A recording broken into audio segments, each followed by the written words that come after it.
Shalom saudara-saudara yang terkasih dalam Tuhan, selamat berjumpa kembali dengan acara kami, Teologia Sederhana.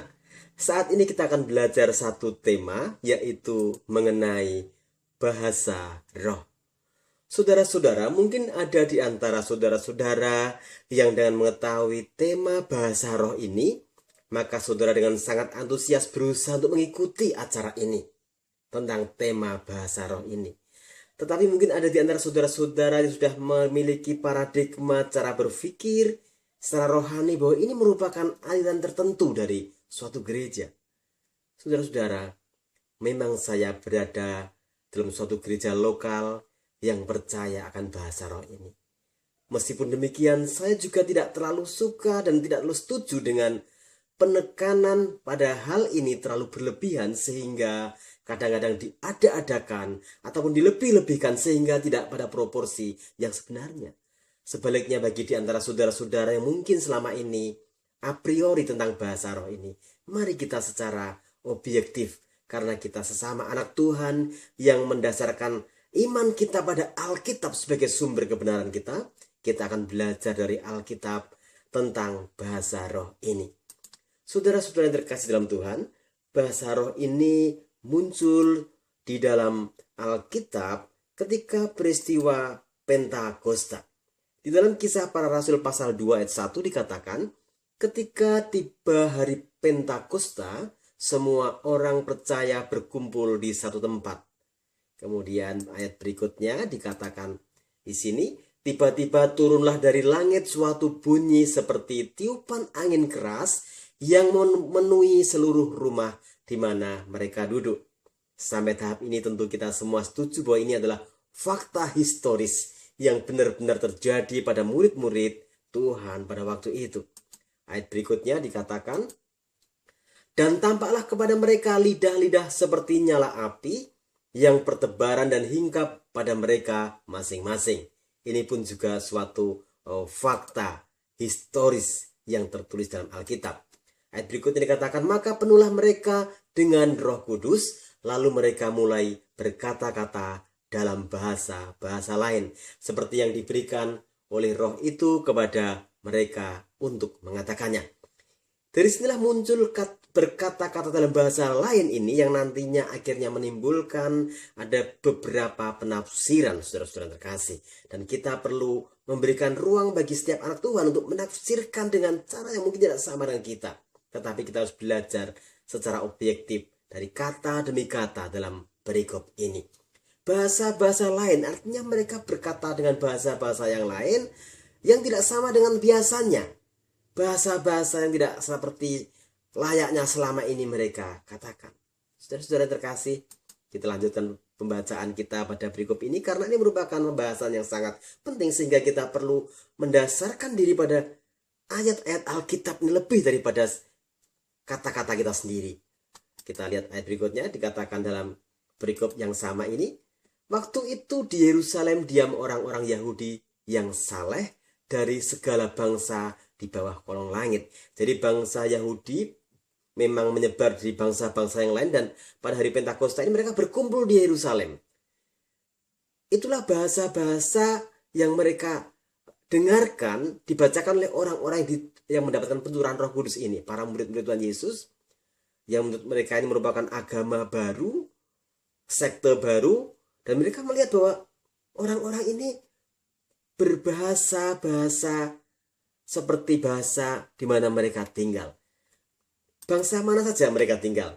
Kita lihat dari Alkitab, ketika turun bunyi itu berkerumunlah orang banyak.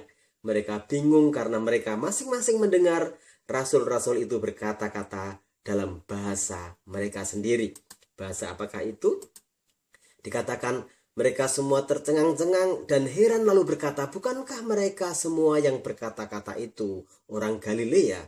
Artinya mereka pasti berbahasa seperti layaknya orang Galilea dan tidak bisa berbahasa-bahasa yang lain. Tetapi waktu itu mereka berbahasa dengan bahasa-bahasa lain, itu bahasa-bahasa di mana mereka orang-orang Yahudi ini tersebar di bangsa-bangsa yang lain. Dikatakan, bagaimana mungkin kita masing-masing mendengar Mereka berkata-kata dalam bahasa kita sendiri, yaitu bahasa yang kita pakai di negeri asal kita. Dikatakan, kita orang Partia, Media, Elam, penduduk Mesopotamia, Yudea dan Kapadokia, Pontus dan Asia, Frigia dan Pamfilia, Mesir dan daerah-daerah Libya yang berdekatan dengan Kirene, pendatang-pendatang dari Roma. Berikutnya, baik orang Yahudi maupun penganut agama Yahudi, orang Kreta dan orang Arab, kita mendengar mereka berkata-kata dalam bahasa kita sendiri tentang perbuatan-perbuatan besar yang dilakukan Allah.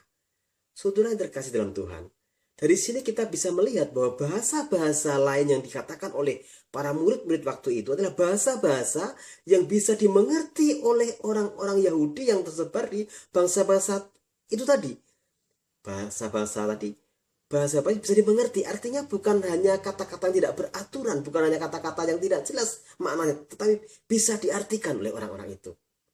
Saudara-saudara, ini menjadi salah satu penafsiran bahwa bahasa roh yang benar adalah bahasa roh yang seperti bahasa pada umumnya, tetapi disampaikan oleh orang yang sebenarnya tidak tahu bahasa itu. Misalnya orang Jawa tiba-tiba bisa bahasa Inggris, itu pasti lebih bisa menunjukkan bahwa itulah kuasa supranatural, kuasa Roh Kudus. Karena apa? Karena dia bisa mengatakan bahasa-bahasa yang dengan tata bahasa yang bagus, tetapi dia tidak mengerti sebenarnya. Dan ini juga dari kesaksian-kesaksian, meskipun saya belum pernah mengalami, ada juga orang-orang yang bisa seperti itu, tahu-tahu bisa berbahasa Inggris spontan, ada yang seperti itu. Ada juga yang ini menafsirkan begini, saudara-saudara. Pencurahan Roh Kudus ini adalah awal dari bagaimana murid-murid Tuhan diberi kuasa untuk menjalankan amanat agung, itu pergi kepada bangsa-bangsa. Artinya mereka harus mempersiapkan diri dengan bahasa-bahasa yang bisa dimengerti oleh bangsa-bangsa di mana mereka diutus. Di sini ditekankan bahwa ketika bahasa roh ini waktu itu disampaikan, mereka secara roh, secara kekuatan di luar kemampuan manusia mendapat mujizat untuk berbicara sesuai dengan bahasa bangsa-bangsa lain tadi. Ini seperti bangsa Israel ketika diberi roti mana karena belum bisa bercocok tanam. Tetapi ketika sampai ke tanah perjanjian, maka bangsa Israel mulai menanam. Ini bisa juga diartikan arti secara teologis. Arti supaya bisa kita praktekkan pada zaman ini, di mana ini merupakan suatu perintah supaya murid-murid Tuhan bukan hanya mengandalkan mujizat untuk bisa berbahasa-bahasa bangsa-bangsa lain yang akan kita jangkau, tetapi kita juga secara akal budi belajar juga bahasa-bahasa lain supaya kita bisa menjangkau bangsa-bangsa itu. Itu satu pendapat yang bisa juga itu bisa menjadi pelajaran bagi kita, di mana waktu itu para murid sebagai orang-orang Yahudi harus belajar bahasa-bahasa lain, tidak mengandalkan, tidak menjadi orang yang dininabobokkan dengan mengandalkan mujizat saja, tetapi juga dengan kekuatan kita bersama dengan Tuhan, belajar juga bahasa-bahasa yang lain. Sehingga ada baiknya kita juga sebagai orang-orang dari daerah-daerah di Indonesia ini, kita juga kadang-kadang berdoa dengan bahasa daerah kita, berdoa dengan bahasa Indonesia, berdoa dengan bahasa Inggris. Mungkin kita perlu juga belajar bahasa Yunani.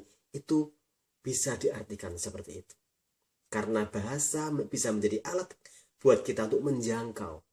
Bahasa itu sangat erat hubungannya dengan cara berpikir, cara berkomunikasi, tingkat budaya, tingkat pengertian, tingkat pengetahuan. Itu salah satu hal yang bisa kita maknai dari peristiwa bahasa-bahasa lain pada waktu Pentakosta itu. Kita akan lanjutkan berikut ini, saudara-saudara. Kita lanjutkan berikut ini. Mereka semuanya tercengang-cengang dan sangat termangu-mangu sambil berkata seorang kepada yang lain, apakah artinya ini? Maksudnya mengapa kok seperti ini? Jadi ini bukan semua orang-orang sudah percaya pada keselamatan dalam Kristus. Ini adalah orang-orang Yahudi yang sebelum semuanya sudah menjadi orang Kristen. Dan mereka, apakah artinya ini? Dikatakan ayat berikutnya, tetapi orang lain menyindir, mereka sedang mabuk oleh anggur manis. Saudara-saudara, Ada hal yang luar biasa dari statement orang-orang yang menyindir ini. Mereka mengatakan mereka sedang mabuk oleh anggur manis. Mengapa begini? Berarti bisa juga terjadi karena ini tertulis di Alkitab seperti itu, bisa juga kita menafsirkan bahwa kalau orang mengatakan orang itu sedang mabuk, berarti kata-katanya juga bisa jadi bukan seperti bahasa-bahasa yang benar-benar bisa dimengerti oleh orang lain.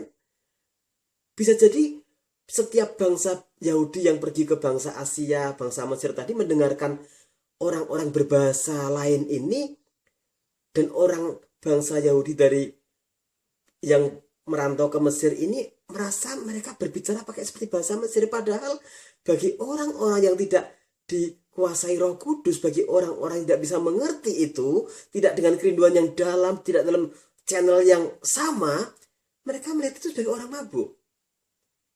Artinya kita harus memberi ruang bahwa bahasa roh ini bisa jadi bukan dalam arti bahasa-bahasa Asia, bahasa Mesir, bahasa Frigia dan lain-lainnya tadi. Karena orang-orang lain mengatakan mereka sedang mabuk oleh anggur. Karena ini kalau mereka benar-benar bahasanya bagus tertata, pasti tidak ada istilah ini. Tentu saja saudara-saudara, perikop ini tentang bahasa roh ini adalah perikop di mana anak-anak Tuhan sepanjang zaman memiliki penafsiran yang berbeda.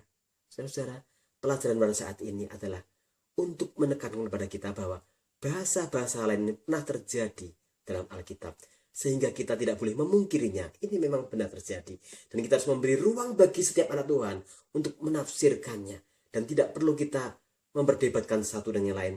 Yang penting kita bisa lihat dari ayat-ayat yang lain dalam Alkitab bahwa bahasa rohnya ada juga gunanya. Tapi perlu ditekankan di sini bahwa jangan sampai kita salah menempatkan posisi bahasa roh di dalam iman ataupun dalam kita bergereja, saudara. Ini adalah pendapat saya yang mungkin sangat sederhana. Dalam Alkitab itu memang firman Tuhan semua.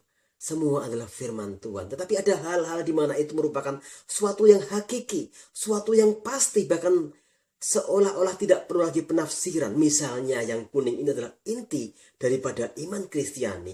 Pertama pasti kita percaya bahwa kita diciptakan oleh Tuhan Allah Bapa. Kita diciptakan oleh, kita ini ciptaan, bahwa kita percaya pada Tuhan pencipta kita, dan kita percaya Yesus dikirimkan oleh Allah Bapa untuk menjadi juru selamat kita. Itu adalah inti dari iman kita, di mana semua gereja biasanya juga percaya akan iman ini. Ini adalah inti dari kekristenan.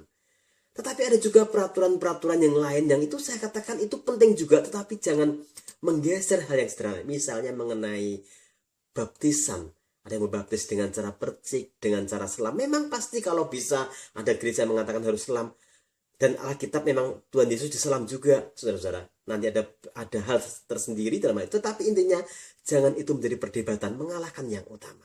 Juga mengenai bahasa roh ini juga bisa jadi ini merupakan lingkaran berikutnya. Artinya iman kita tidak terlalu bergantung pada hal ini. Ini berguna untuk membangun kita. Ada perikop tersendiri untuk belajar mengenai hal ini. Tetapi intinya jangan letakkan hal-hal yang bukan inti daripada keselamatan itu masuk ke dalam inti keselamatan. Tetapi yang tidak percaya jangan mengejek, jangan menghina, dan juga jangan tidak percaya satupun bagian dari Alkitab, satupun elemen daripada ajaran Tuhan. Kita harus mengerti semuanya, mendudukkannya dengan tepat supaya kita bisa mengerti kebenaran yang sejati, dan kita bisa tetap mengerti inti ajaran kekristiani, dan kita bisa bergaul dengan antara gereja satu dan yang lain, dan tidak merasa sebagai gereja yang paling benar, karena percaya bahwa satu tubuh itu pasti kerinduan Tuhan kita. Saudara-saudara, ini hanyalah pelajaran sederhana yang saya tahu, dan pencapaian rohani yang saya capai saat ini mengenai bahasa roh. Saudara-saudara, kita tidak boleh menghakimi satu dan yang lain, tapi kita perlu belajar firman Allah. Kita tempatkan firman Allah sebagai sumber kebenaran, melebihi doktrin-doktrin gereja kita, melebihi paradigma kita selama ini, dan kita akan terus belajar firman Allah. Kiranya pelajaran ini bisa menjadi berkat bagi kita semua. Tuhan berkati kita semua. Amin.